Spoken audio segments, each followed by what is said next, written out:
오늘은 사도행전 이제 9장 10절로 19절까지의 말씀을 함께 나누려고 합니다. 여러분, 사울이 어떤 사람이었습니까? 여러분 저를 보십시오. 말씀 시간이 너무 중요합니다. 사울은 쉽게 말하면 자신이 하나님을 믿는 사람이라고 여겼지만 자신의 열심과 의지와 자신이 보는 것을 따라서 판단하면서 그것으로 자신의 삶을 이루어갔던 사람입니다. 그런데 그에게 그의 삶이 송두리째 바뀌는 역사적인 만남과 사건이죠. 다메섹에서 부활하신 예수님을 만난 겁니다. 예수를 그리스도라고 메시아라고 한 번도 생각한 적이 없고 예수는 마땅히 죽어야 하는 자라고 여겼던 사울의 인식세계. 그런데 주님, 당신 누굽니까? 라는 그 질문에 나는 내가 박해하는 예수다. 충격적인 그 대답은 그의 온 삶을 다시 바꿨고 그의 인식과 가치관과 세계관을 송두리째 온전히 바꾸어 버렸습니다. 여러분, 충격적인 일 아닙니까? 여러분들에게 혹시 그런 인생이 있었습니까? 그런 만남과 아니면 그런 사건이 있었습니까? 비록 짧은 예수님과의 만남이었지만 그 만남은 자신의 인생의 항로를 바꾸는 그러한 일이 되고 말았습니다. 그는 이제 눈이 보이지 않습니다. 눈은 떴으나 눈을 보지 못하고 먹지도 마시도 못하고 기도하고 있는 중이었습니다. 그 가운데 바로 그러한 상황 속에서 이제 이 하나님께서는 아나니아라는 새로운 인물을 통해 하나님의 역사를 펼쳐가십니다. 자, 여러분 10절 말씀 우리가 함께 읽어볼까요? 시작. 그때에 다메섹에 아나니아라 하는 제자가 있더니 주께서 환상 중에 불러 이르시되 아나니아야 하시거늘 대답하되 주여 내가 여기 있나이다 하니. 자, 다메섹에 주의 제자가 있습니다. 여러분, 주의 제자가 무엇이죠? 주님을 따르는 자입니다. 주님의 길을 따라 순종하는 이 아나니아라는 이 제자가 있었어요. 그런데 여러분, 이제 사울은 자신이 예수의 포로가 되어서 잡으러 왔던 동료들의 손에 이끌려 다메섹에 들어가 있습니다. 그런데 그 다메섹의 주의 제자인 아나니아를 주께서 부르십니다. 무엇 가운데요? 환상 가운데. 여러분, 지금 이 사울이 빛과 소리로서 부활하신 예수 그리스도를 만나는 아주 경이로운 경험을 가졌죠. 그런데 지금 아나니아에게 하나님께서, 우리 주님께서 지금 환상 가운데 임하셨습니다. 이것 또한 놀라운 일이죠. 그런데 그분이 뭐라고 말씀하십니까? 아나니아야라고 부르십니다. 자, 여러분, 예수님께서, 우리 주님께서 여러분의 이름을 부르신 적 있습니까? 기도 가운데, 말씀 가운데 사랑하는 누구누구야 부르신 적 있습니까? 이름을 부른다는 건 그의 존재를 안다는 것이고 그를 신뢰한다는 것이고 그와의 관계를 인격적으로 맺고자 하는 바로 그 부름과 초대입니다. 아나니아는 주님의 제자입니다. 주님을 사랑하는 사람입니다. 주님이 그에게 다가가셔서 아나니아라 부르십니다. 여러분, 여러분의 이름을 주께서 부르심은 여러분을 아시고 여러분을 사랑하시고 여러분과 함께 하시는 주님의 마음을 드러낸 것을 여러분 아시기를 원합니다. 그 이름을 불렀다는 것, 그것이 얼마나 영광이고 그것이 내게 주님 안에서의 관계의 감격인지 여러분 그것을 잊지 마십시오. 주님은 정확하게 아나니아를 찾으셨습니다. 그리고 아나니아에게 말씀하시기를 아나니아야 부르니 그가 대답하되 주여 내가 여기 있나이다라고 말합니다. 여러분, 이건 단지 내가 Here I am, 나 여기에 서 있어요, 나 여기 있어요, 주님께 내 위치를 말한 게 아니라 이것은 선지자들이 하나님의 부르심 앞에서 자신의 헌신과 순종을 결단하며 주님 나를 쓰세요라고 드리는 대답입니다. 이것이 바로 주님 내가 여기 있습니다라는 표현입니다. 여러분, 모세가 그 떨기나무 불꽃 가운데서 하나님께서 사명을 주실 때 모세를 부르셨을 때 모세가 주님 여기 있습니다.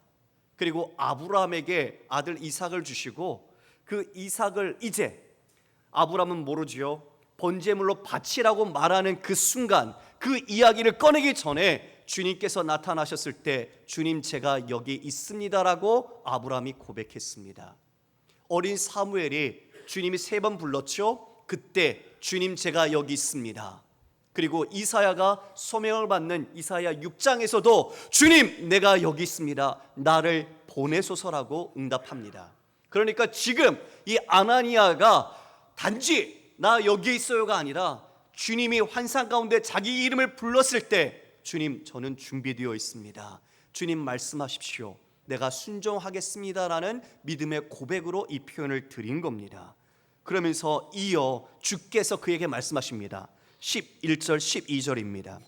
주께서 이르시되 일어나 직가로 하는 거리로 가서 유다의 집에서 다섯 사람 사울이라 하는 사람을 찾으라, 그가 기도하는 중이라. 여러분, 직가는 고든 길이에요. 그 길에 지금 유다의 집이 있다. 그리고 그 유다의 집에 다섯 사람 사울이라는 사람이 있는데 그를 찾아서 지금 어떻게 하라고요? 그가 기도하는 중인데 12절 함께 시작. 그가 아나니아라는 사람이 들어와서 자기에게 안수하여 다시 보게 하는 것을 보았느니라 하시거늘. 자, 아나니아라는 사람이 와서 네게 안수하여 네 지금 보지 못하는 눈을 다시 보게 할 것이라고 사울에게 이미 보여주셨다는 거죠. 지금 하나님께서는 이와 같이 여러분 사울뿐만 아니라 그리고 누구에게도 아나니아에게도 환상 가운데 만남을 통해서 다 알려주셨어요. 사울의 회심, 사울이 지금 구원받는 그 과정에 여러분 아나니아나 사울이나 지금 무엇을 했습니까? 그들이 어떤 것으로 역사했습니까? 그들이 알아서 그 일을 했습니까? 아니죠. 누가 하셨습니까? 하나님이 하셨습니다. 하나님이 홀로 하신 것이 이런 회심과 구원의 역사입니다. 할렐루야. 인간이 내 자신의 어떠한 공로나 어떠한 자격이나 어떠한 근거로 우리는 자신의 구원에 관여할 수가 없습니다. 오직 하나님이 홀로 이루시는 것이 우리를 구원하심과 우리를 회심하여 거듭나게 하시는 하나님의 주권적인 역사라는 것을 우리는 여기서 보게 됩니다. 그러나 주님 정확히 하십니다. 여러분, 직가로 가라. 거기 유다의 집에 다섯 사람이라는 사울이 있다. 그가 지금 뭐 한다고요? 기도하고 있다. 주님은 명확하게 그 모든 것을 아십니다. 성도 여러분, 주님이 지금 사울만을 아실까요? 여러분을 아십니다. 주님은 여러분을 부르셨고 여러분을 자신의 자녀로 삼으셨고 주님은 여러분에게서 눈을 뗀 적이 없습니다. 주님은 늘 여러분을 향한 불꽃 같은 눈동자처럼 여러분을 돌보시며 지키십니다. 어려움에 있다고요? 여러분의 기쁨 가운데 있습니까? 여러분의 마음속에 긴 어둠의 터널이 있습니까? 주님은 그 모든 것을 아십니다. 주님은 그 모든 곳에서 함께하고 계십니다. 지금 사울이 어떠한 형편에 있는지 주님은 그것을 정확히 아시고 아나니아에게 말씀하십니다. 그런데 문제는 뭘까요? 아나니아가 이렇게 안수해서 그가 눈을 뜨게 하는 것을 사울이 지금 이미 보았다. 그 말은 뭡니까? 아나니아가 어떻게 된다는 거죠? 가서 그렇게 하라는 거죠. 아나니아, 내가 사울에게 찾아가서 그에게 직접 안수하여 그 눈을 보게 하라. 이것을 지금 주께서 말씀하신 겁니다. 자, 여러분, 지금 이 상황 속에 두 사람의 대조되는 모습이 보여요. 여러분, 먼저 사울은 기도하고 있습니다. 기도해요. 하나님께 기도하는데 그 기도는 과연 어떤 기도였을까요? 사울이 어떤 사람이죠? 하나님에 대한 지식과 열심을 갖고 있고 좋은 출신의 집안 배경을 갖고 있는 사람입니다. 그는 자신이 하나님께 온 마음을 다한다고 생각했지만 다메섹에서 예수님을 만난 뒤에 완전히 그의 삶은 뒤바뀌죠. 자신의 믿었던 그 모든 지식 그리고 가지고 있던 가치관이 새롭게 정립되어야 하는 순간입니다. 그러니까 지금 기도는 예전에 하나님께 드렸던 기도와 같지 않은 거죠. 완전히 바뀌었어요. 예수를 죽여야 하고 예수 믿는 사람을 잡아야 하고 그 무리 도당을 없애는 것이 하나님의 나라와 하나님의 영광이 되는 것인데 지금 예수님을 만난 뒤에는 어떻게 됐습니까? 그 모든 퍼즐들을 다시 하나님의 말씀 가운데서 꿰 맞추며 내가 어디로 가야 할지, 내가 진짜 어떤 길을 행해야 할지 하나님 앞에 다시 묻지 않았겠습니까? 여러분, 이게 기도입니다. 내 마음을 하나님께 고백하는 게 아니라, 즉 내 뜻을 원하는 것을 성취하는 것이 기도가 아니라 하나님께서 내게 원하시는 것과 하나님이 어떤 분인지를 더 알아가는 것, 그것이 먼저이어야 합니다. 지금 사울은 그것으로 자신 안에 그 기도의 내용을 삼아 하나님께 드리고 있었을 겁니다. 그런 순간에 아나니아는 그를 찾아가야 한다는 것을 주께서 말씀해 주셨죠. 자, 여러분 눈을 뜨십시오. 오늘 눈 떠야 합니다. 자, 아나니아가 이 이야기를 들었을 때 어떤 마음이 들었을까요? 내가 사울에게 가서 안수해야 한다는 것. 여러분, 이게 하나의 문장으로 간단한 내용이 아닙니다. 왜일까요? 그 다음 아나니아가 뭐라고 말하는지 말 들어볼까요? 13절 14절입니다. 아나니아가 대답하되 주여, 이 사람에 대하여 내가 여러 사람에게 듣사온지 그가 예루살렘에서 주의 성도에게 적지 않은 해를 끼쳤다 하더니 여기서도 주의 이름을 부르는 모든 사람을 결박할 권한을 대제사장들에게서 받았나이다 하거늘. 이게 무슨 말이죠? 이게 무슨 말이에요? 지금 주님께서는 가라, 그에게 안수하라 하시자 지금 아나니아는 지금 뭔 소리예요, 주님? 그 사람이 어떤 사람인 줄 아세요? 그 사람이 지금 예루살렘에서 주의 믿는 백성들을 이렇게 핍박해서 교회가 흩어졌어요. 그리고 그 사람들이 지금 여기도 다메섹에도 와 있다고요. 그런데 지금 대제사장의 체포 공문까지 받아서 지금 주 믿는 당신의 백성들, 우리의 형제들을 잡으러 온 사람이 바로 그 사람이에요. 그런데 어떻게 그 사람에게 가서 내가 안수합니까? 그 사람은 그리스도인도 될 수 없고 그런 사람이 우리의 은혜를 입어서는 안 됩니다. 지금 이 아나니아의 마음속에는 그 내용이 담겨 있는 거예요. 어쩌면 아나니아가 사울에게 체포 1순위였을지도 모르죠. 그리고 지금 사울이 어떤 마음을 갖고 있는지도 모르죠. 속임수고 교묘하게 자신을 잡기 위해서 그 모든 사람들을 포박하기 위해서 이렇게 한다는 것처럼 지금 아나니아의 생각 속에는 그런 의심도 품을 수 있겠죠. 두렵죠, 아나니아도. 주님께서 그렇게 이야기를 하셨지만 순종하지 못하는 마음이 그 안에 있죠. 주님, 내가 여기 있습니다라는 헌신의 결단과 고백은 이야기했지만 아니요, 그건 안 돼요. 불가능한 일이라고요. 눈을 뜨세요. 눈을 떠야 됩니다. 눈 감으면 안 돼요. 여기에서 지금 이처럼 그 아나니아가 사울이 얼마나 위험한 인물인지 아십니까? 라는 것을 말합니다. 그런데 이 말에 저도 공감이 돼요. 그 자리에 있었다면 자신의 백성들, 함께했던 동료들이 큰 박해를 받았고 지금 스데반까지 죽은 마당 아니에요? 너무나 아깝죠? 안타까운 상황이죠. 차라리 그 원수 같은 사람을 지금 하나님께서 심판하셔도 모자랄 판에 그에게 가서 눈뜨게 안수하라고요. 주님이 그런데 이어서 뭐라고 말하시죠? 여러분 우리 말씀 볼까요? 15절입니다. 시작. 주께서 이르시되 가라, 이 사람은 내 이름을 이방인과 임금들과 이스라엘 자손들에게 전하기 위하여 택한 나의 그릇이다. 한마디로 명령하세요. 뭐라고요? 가라. 가라는 거예요. 가라는 거예요. 가라. 우리가 기도하면서도 하나님의 뜻과 내 뜻이 다르면 내 뜻을 이루기 위해 기도하는 경우가 많아요. 여러분, 신앙이 뭘까요? 주님 가라 하면 가고 서라 하면 서는 겁니다. 할렐루야. 그리스도인이 그거죠. 아니면 내가 하나님 해야죠. 하나님 뜻대로 하는 게 아니라 내 뜻을 하나님께 주장하면서 하나님을 움직이려 한다면 그건 잘못된 믿음입니다. 주님이 가라 하시면 우리는 두 말 않고 가면 되는 거예요. 하나님이 어려운 자리에 두셔도, 하나님의 좋은 자리에 두셔도, 하나님이 내가 이해할 수 없는 자리에 형편에 두셔도 우리가 할 것은 그곳에서 주의 말씀대로 행하는 거예요. 그게 신앙인이고 그리스도인입니다. 믿으십니까? 그게 주의 영광입니다. 내 뜻이, 내 기쁨이, 내 만족이 이루어지는 게 아니라 우리의 기도를 통해서 하나님의 뜻이 이루어지고 하나님의 영광과 나라가 확장되는 것, 그것이 진정한 주의 영광입니다. 가라, 이 사람은 내 이름을 위한, 내 이름을 이방인과 임금들과 이스라엘 자손들에게 전하기 위해 택한 나의 그릇이다. 온 열방에 내 이름을 전하기 위한 그릇이라고 말합니다. 여러분, 사울만 택하셨습니까? 아니죠. 우리 모두도 하나님께서 택하셨습니다. 믿으십니까? 그럼 우리 그릇이에요, 그릇. 우리도 그릇이에요. 근데 그 그릇에 무엇을 담아야 되죠?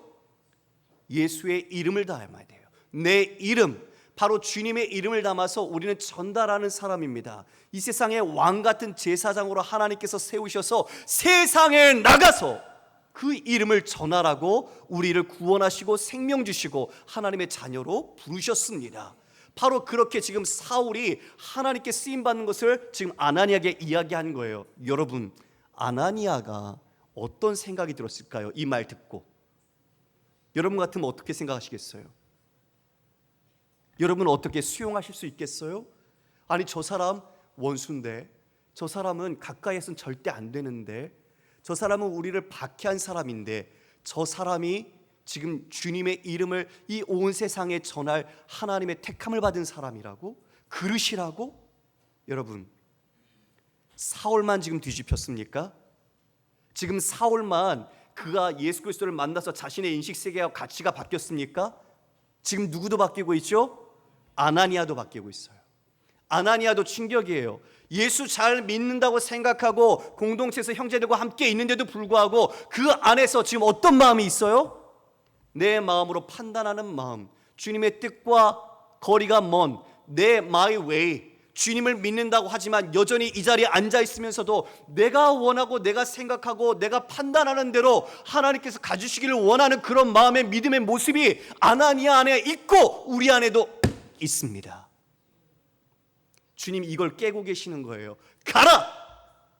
예, 그는 내가 택했다. 하나님의 주권이죠.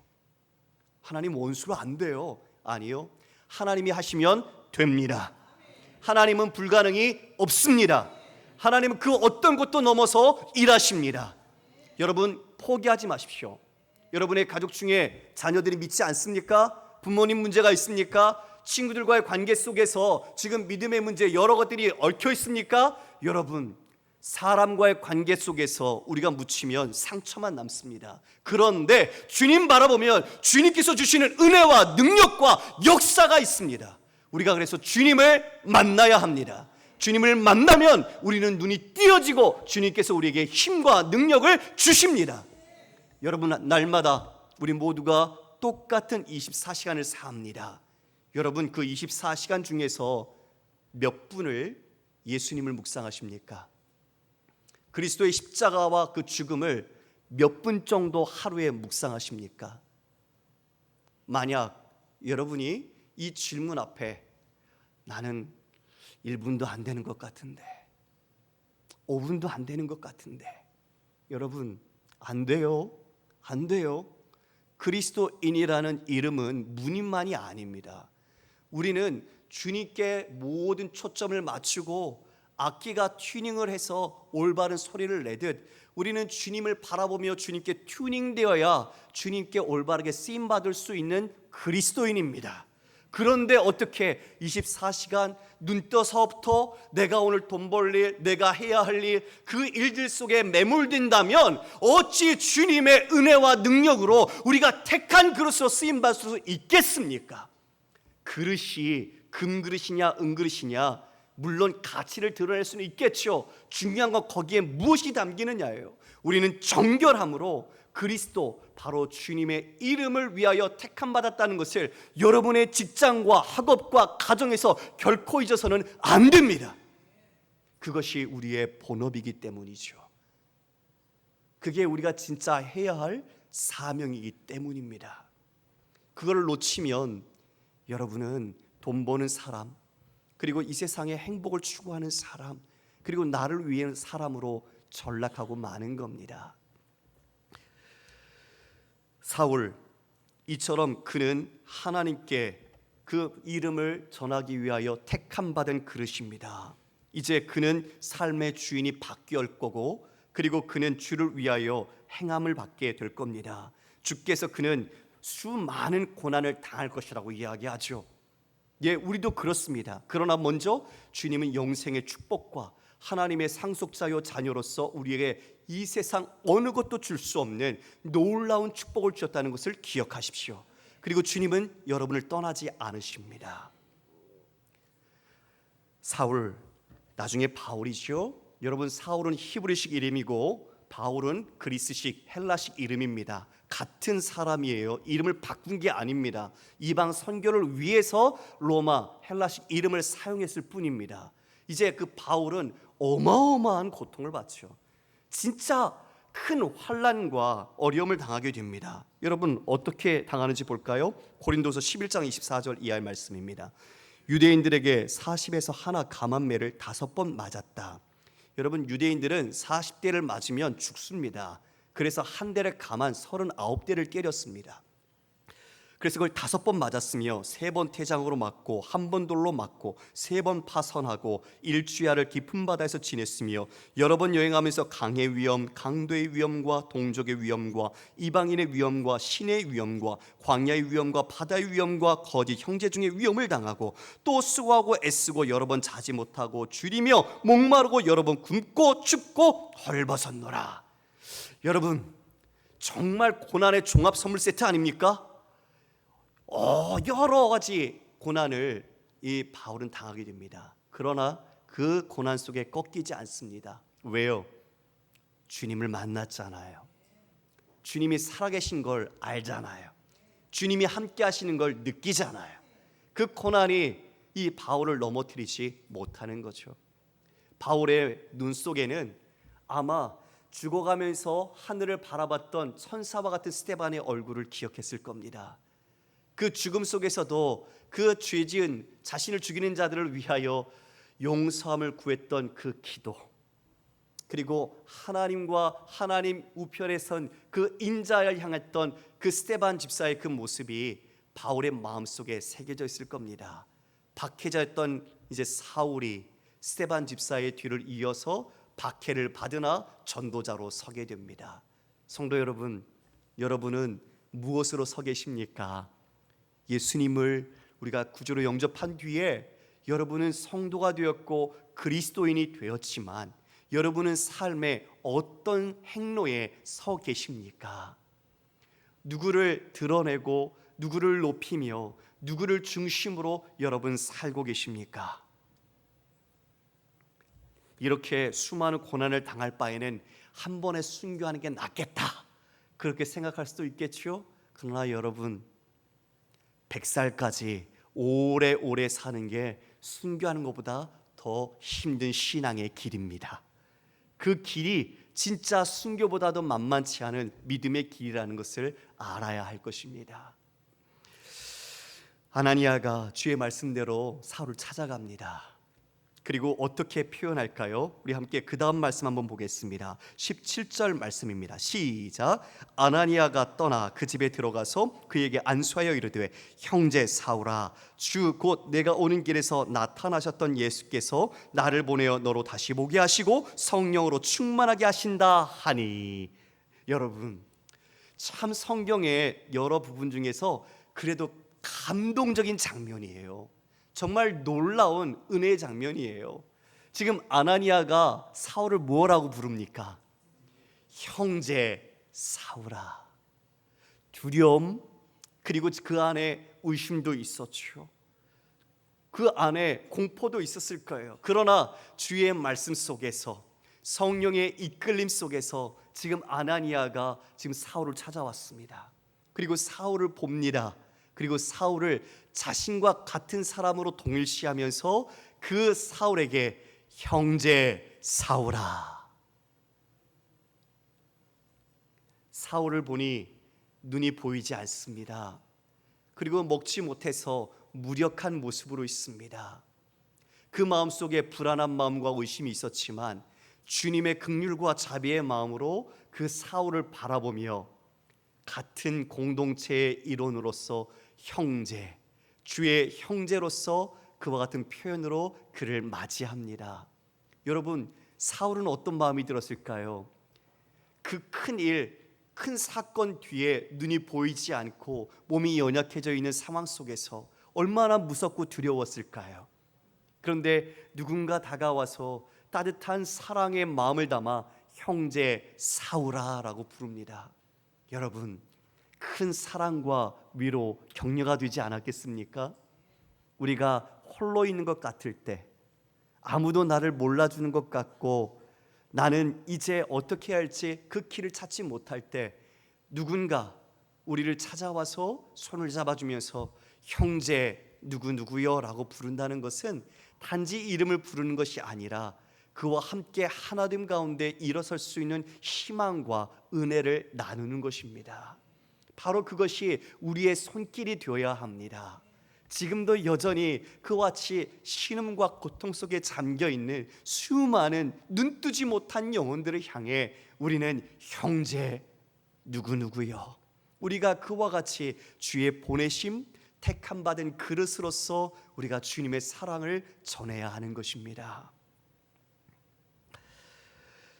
너를 다메섹 도상에서 오는 길에서 만나셨던 나타났던 예수께서 나를 보내셨다. 이제 사울은 더 명확한 확신을 갖게 되죠. 나를 만난 분이 주님이시고 주께서 이와 같이 이 사람을 보내셔서 내게 확증하시며 이제 아나니아가 안수하자 그 사울의 눈에서 비늘 같은 것이 벗겨집니다. 이것은 무엇을 상징하는 걸까요? 이전에는 내 육안으로 보면서 내 뜻대로 생각했지만 이제는 그 비닐이 벗겨짐으로 믿음의 눈, 영적인 눈을 뜨게 된 것입니다. 할렐루야! 여러분, 주님을 만나서요 눈 뜨면 어떻게 바뀔까요? 늘 같이 있었던 남편, 아내, 자녀들 예전 같으면 어떤 마음이에요? 자기 마음대로 잘 따라주고 서로가 좀 불편하게 안 하고 그리고 좀 어떤 이익을 위해서 더 행복하게 살려고 열심히 달렸던 모습이라면 이제는 그 일, 그 사건 그게 중요하지 않아요. 사람이 중요해요. 그 사람의 영혼을 바라보면서 주님의 마음으로 그 영혼을 바라보고 긍휼히 여기고 예전에는 내가 쓴소리 나쁜 소리 했다면 이제 그게 바뀌는 거예요. 어떻게 해요? 그를 향한 하나님의 긍휼과 자비가 내 마음속에서 그 영적인 눈으로 바라봐지는 것입니다. 내가 하던 일이 어떻게 여겨졌어요? 예전에는 어쩔 수 없이 나갔어요. 밥 벌어먹고 살기 위해서 아니면 내 영광과 내 성공을 위해서 돈 벌기 위해서. 그런데 그 직장이 주님 만난 뒤에는 바뀐 거예요. 뭐예요? 내가 그것에서 하나님의 그릇으로 쓰임받는 거예요. 그러니 그 일이 주님 주신 일이고 그 일의 과정과 동기와 목적이 주님이시고 주의 능력 가운데 행하기에 똑같이 예전과 같이 일하는 것은 같아 보일지 모르지만 이제 나는 주를 위하여 사는 자라. 할렐루야! 이게 달라진 거예요. 이게 세상이 바뀌는 거예요. 지금 사울이 그 어마어마한 하나님의 은혜를 잊게 되었습니다. 구약에 요나라는 사람이 있습니다. 요나에게 하나님께서 저 아수르 니느웨 성에 가서 회개하라고 선포하지요. 그런데 그 아수르 백성들은 아주 악하고 아주 포악한 자들이었거든요. 그러니까 이스라엘에 있어서는 철천지 원수예요. 그런데 그들에게 지금 심판이 아니라 회개하라고? 아니, 받아들일 수 없죠. 도망갑니다. 냅다. 다시스로 배 타고 가죠. 그런데 하나님께서는 지금 사울을 추적하여 다메섹 도성에서 만난 것처럼 끝까지 추적하죠. 그래서 그가 바다에 빠지지만 큰 물고기를 예비하시사 뱃속에 그가 사흘 동안 있습니다. 사흘 동안 뭐 했겠어요? 기도했겠죠. 죽음 같은 공포 속에서 자신을 돌아봤겠죠. 주님이 다시 육지에 토하게 하셨습니다. 그리고 그 니느웨 성에 갔는데 사흘길이나 돌아야 되는 큰 성인데 며칠 돌았을까요, 여러분? 하루 돌았습니다. 하루. 그러니까 설렁설렁 대충 돈 거예요. 그러면서 그들에게 심판을 선언했어요. 니느웨는 무너질 거다. 구원이 아니라 심판을 선언했어요. 자신의 마음에 있는 거겠지요. 그런데요, 글쎄 그 이야기를 듣고 어떤 결과가 나타났을까요? 왕부터 백성들, 심지어 가축들까지 다 베옷을 입고 자신의 죄에서 돌이켜 회개하는 거예요. 여러분, 엄청난 하나님의 역사가 일어나는 거죠. 그것을 보시고 하나님은 재앙을 거두셨습니다. 자, 그걸 보고 요나가 어떤 마음을 가졌을까요? 추측이 되십니까? 요나가 매우 기뻐했다. 1번. 요나가 매우 성질냈다. 2번. 뭘까요? 네? 자, 성질냈죠. 아주 싫어했어요. 왜 싫어했어요? 왜 싫어했을까요, 여러분? 하나님의 은혜가 나타났고 그들에게 하나님의 축복이 임했잖아요. 심판이 아니라. 나 그런 하나님 못 보겠다는 거예요. 하나님 그래서는 안 된다는 거예요. 하나님을 아는 사람인데. 쟤들은 구원받아서는 안 되는 백성들, 얼굴 다시 상종해서는 안 되는 사람들, 하나님의 은혜하고는 전혀 관련 없는 사람들, 당장 죽어도 마땅한 사람들, 그게 요나의 인식이었죠. 근데 지금 주님이 그들을 용서하신 거예요. 그러니 못 참죠. 성질이 바락바락 났죠. 그래서 뭐라고 말하게요? 요나서 4장 3절 함께 읽을까요? 시작. 여호와여 원하건대 이제 내 생명을 거두어 가소서. 사는 것보다 죽는 것이 내게 나음이니이다 하니. 야, 여러분, 하나님이 얼마나 답답할까요? 그렇죠? 요나의 모습이 그런데 누구의 모습이에요? 우리의 모습이에요. 나의 모습이고 우리의 모습이에요. 나도 예수 믿는다고 말하는데 왜 우리는 누군가를 용서하지 못할까요? 편견과 선입견, 그것으로 그들을 이미 잘라냈고 그들을 주의 형제로 받아들이지 못할까요? 차라리 날 죽이세요라는 이 요나의 이 완강한 고집 속에서 과연 믿음은 무엇이고 십자가는 무엇일까요? 여러분, 십자가가 무엇이죠? 용서받을 수 없는 죄인인 바로 내가 주님의 그 죄도 모르시고 그리고 순결하신 분이 나를 위해 대신하여 죽으셨잖아요. 그런데 왜 그 은혜를 받았음에도 불구하고 누구는 되고 누구는 안 되고 그들을 향하여 판가름 짓고 내가 왜 정죄하고 있죠? 요나의 모습 속에서, 아나니아의 모습 속에서 우리의 모습이 발견되는 것은 이상한 것일까요?